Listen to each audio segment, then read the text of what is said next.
Brother Ishmael. Ishmael.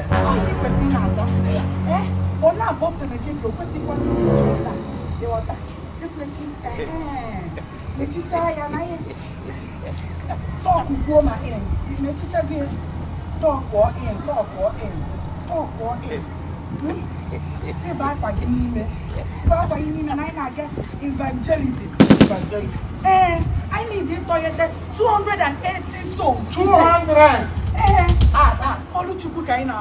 I got real with whom I need to. Yes.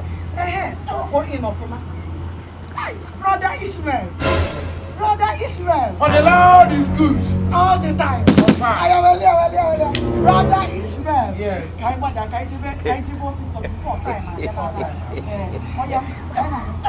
Brother Ishmael.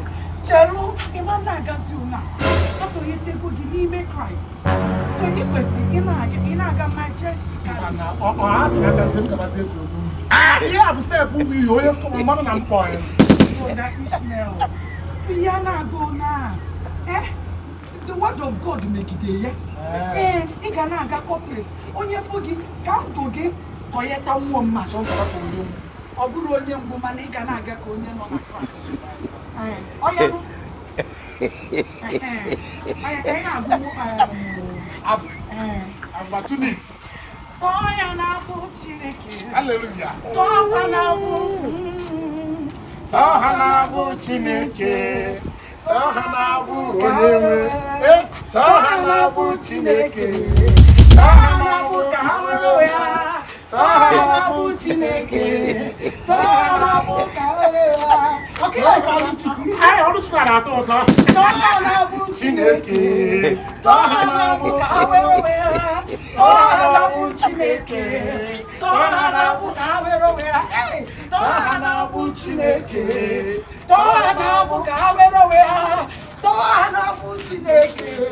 Toya na abu kawewe. Toya na abu Chineke. Toya na abu kawewe. Toya na abu Chineke. Toya na abu kawewe. Toya na abu Chineke. Toya na abu kawewe. Toya na abu Chineke. Toya na abu kawewe. Brother Ishmael. Always so like that. Toyota visa.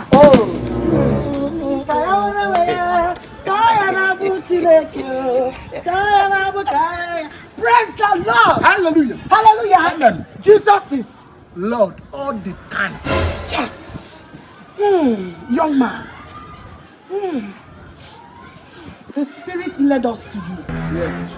And it said, this soul must be toileted. Yes. Yes. So I be toileted. To Jesus Christ. Amen.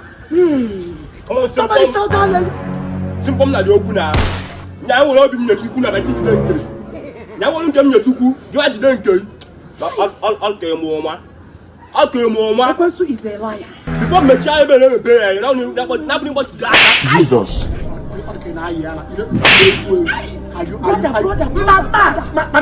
Madam, Chero. Oh, when I have you to let's say I'm going to see my bones, which of my come on, never is so used to that. It is oh, Chero, I'm gonna talk or in. I think you can my brother. So, Chero, I'm more about your brother. Obodo na akusina asane mwala kwezu miyo papankwa okakwa obodo na akwapu na akwata de to atage ebe kote to ndo gbogbo oge na abi na ezu Mommy, Madam G.O., the lost warrior, the lost ambassador of Christ. Down. Where are you?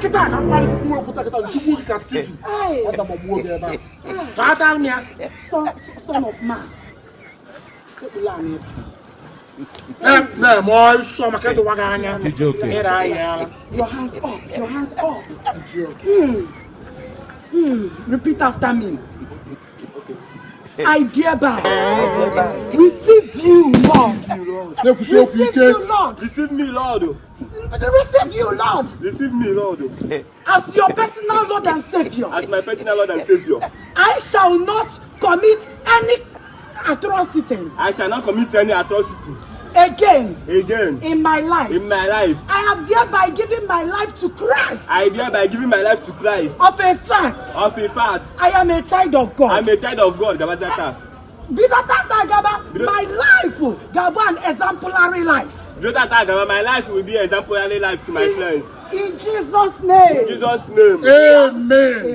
Amen. Amen. Amen. I have very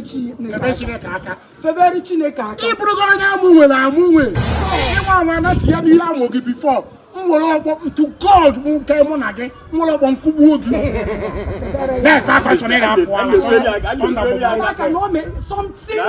good, Nando. Yes. I could rise up, brother. Can you imagine? More than I want. Today, I got 200 souls. 280. 280. You have the first soul. You have this one. I have to attack.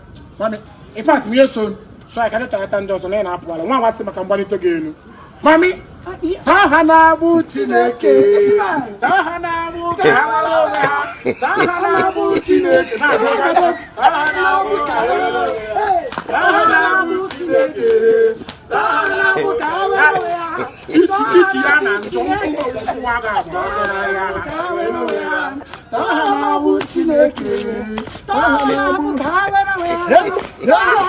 Chineke.